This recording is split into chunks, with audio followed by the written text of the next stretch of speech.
Praise the Lord guys. आज मैं आपसे बात करना चाहती हूँ। सम टाइम हम अपनी लाइफ में ऐसी कंडीशन में, ऐसी सर्कमस्टांसिस में होते हैं तो हमें ऐसा लगता है कि हम किसी जेल में फंसे हुए हैं।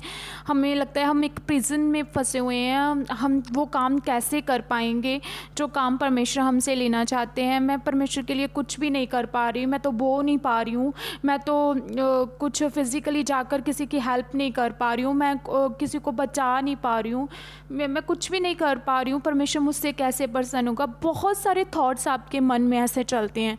तो आज मैं आपसे बात करना चाहती हूँ, जब आपको लगता है यू आर नथिंग, मैं ज़ीरो हूँ, मैं कुछ भी नहीं हूँ, that zero is used by God. उसी जीरो को, उसी परिस्थिति को परमेश्वर आपकी ज़िंदगी में आपको यूज़ करेंगे। ठीक है। पता क्या होता है कि जब हम ऐसी सर्कमस्टांसिस में होते हैं तो परिस्थितियाँ हमें कभी भी अलो नहीं करेंगी कि रियली आप ये काम कर सकते हो। वो ऑलवेज आपके ऑपोजिट ही आपको दिखाई देंगी। But there is a good news when you are see yourself in this condition. जब आप इस कंडीशन में अपने आप को देखोगे तो हमेशा याद रखना कि जैसे प्रेरितों जो थे, परमेश्वर के चेले जो थे, वो परमेश्वर के काम करते थे, उनके द्वारा बहुत सारे चिन्ह और चमत्कार, अद्भुत काम दिखाए जा रहे थे। लेकिन उसी समय जो महायाजक लोग थे उन्हें गिरफ्तार कर लिया और गिरफ्तार करके उन्हें बंदी गृह में डाल दिया ना, उन्हें एक कैद में डाल दिया। अगर तो वो शारीरिक तौर पर ही सोचते तो हम तो जकड़े गए हैं, हम परमेश्वर का काम नहीं कर सकते, हम तो ये, पर वो उस टाइम पे परमेश्वर की बात को, वो उनकी स्पिरिचुअल आइज ओपन थी, वो परमेश्वर की आवाज़ को जो रहे थे। तो उसी वक्त क्या उनकी वो सिचुएशन को देख के परमेश्वर ने रात को ही प्रभु के एक स्वर्गीय दूत को बंदी गृह के द्वार खोल कर उन्हें बाहर लाकर कहा, जाओ मंदिर में खड़े होकर इस जीवन की सब बातें लोगों को सुनाओ। और वह ये सुनकर बोर होते ही मंदिर में जाके उपदेश देने लगे। तो क्या था, क्योंकि उनकी स्पिरिचुअल आइज ओपन थी, तो परमेश्वर ने देखा कि ये लोग, इनका जेल में रहना अब ठीक नहीं। परमेश्वर ने अपने दूत को भेजा, रात को ही उस जेल से बाहर निकाल कर कहा गया कि अब तू परमेश्वर का काम कर, अब उस सत्य का प्रचार कर। इन द सेम मैनर, जब आपको लग रहा है कि मैं कुछ भी नहीं कर सकती, परमेश्वर अपने दूत को, अपने स्वर्गीय हाथ को आपकी ज़िंदगी में भेजेंगे और वो आपको कहेगा कि मैं तुझे मंदिर में जा, तुम इस घर में जा, तो इस जगह में जा और जाकर परमेश्वर के नाम का प्रचार कर। और आप सुबह का ही वेट करोगे और जब वेट करोगे तो परमेश्वर का आत्मा, जैसे बाइबल बयान करती है, उत्पत्ति में लिखा है कि परमेश्वर अपने दूत को तेरे आगे आगे भेजेगा। वो तुझे बताएगा कि तूने वो डेस्टिनी प्लेस कहाँ है, तूने कहाँ जाना है, तुम उस दूत की बात जो ना, तो परमेश्वर रियली आपकी लाइफ में एंजल्स को भेजेगा कि आप उस जगह में, उस स्थान पर पहुँच सको जहाँ परमेश्वर आपको इस्तेमाल करे। ठीक है।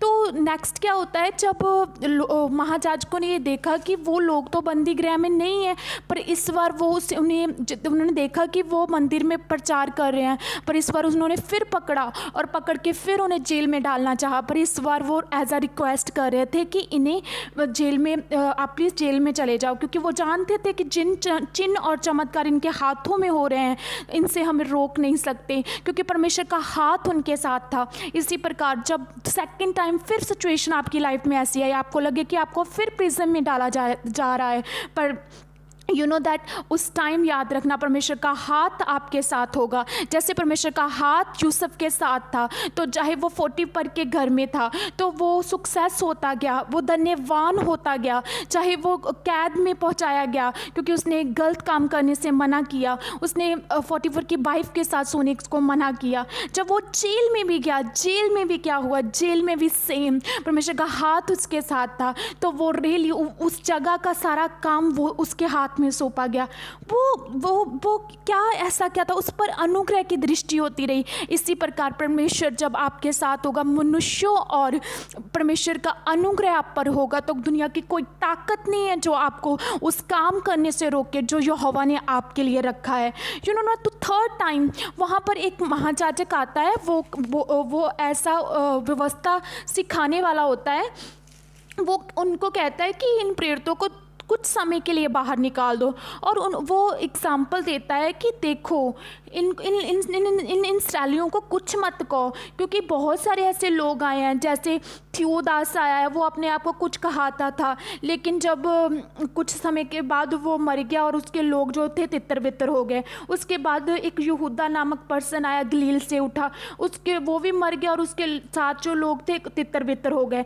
और नेक्स्ट वो बात बोलता है, इन मनुष्यों से दूर ही रहो, इनसे कुछ काम ना रखो, क्योंकि यदि ये धर्म या काम मनुष्यों की ओर से हो तब तो मिट जाएगा, परंतु यदि परमेश्वर की ओर से है तो तुम उन्हें कभी मिटा ना सकोगे। कहीं ऐसा ना हो कि तुम परमेश्वर से भी लड़ने वाले ठहरो। ठीक है, तो वो अन्य जाति का पर्सन जो व्यवस्था स्थापक चाहे था, पर गमलीएल नामक एक जगह का था, वो ये बात बोलता है कि इन लोगों को कुछ मत कहो, अगर तो ये काम यहोवा परमेश्वर की ओर से हुआ तो आप उसे मिटा नहीं सकते। आज मैं बोलती हूँ, अगर आपकी कॉलिंग यहोवा परमेश्वर की ओर से हुआ, अगर आप चाहते हो परमेश्वर के वो काम करना, तो कोई जन भी आपको मिटा नहीं सकेगा इन जीसस ने।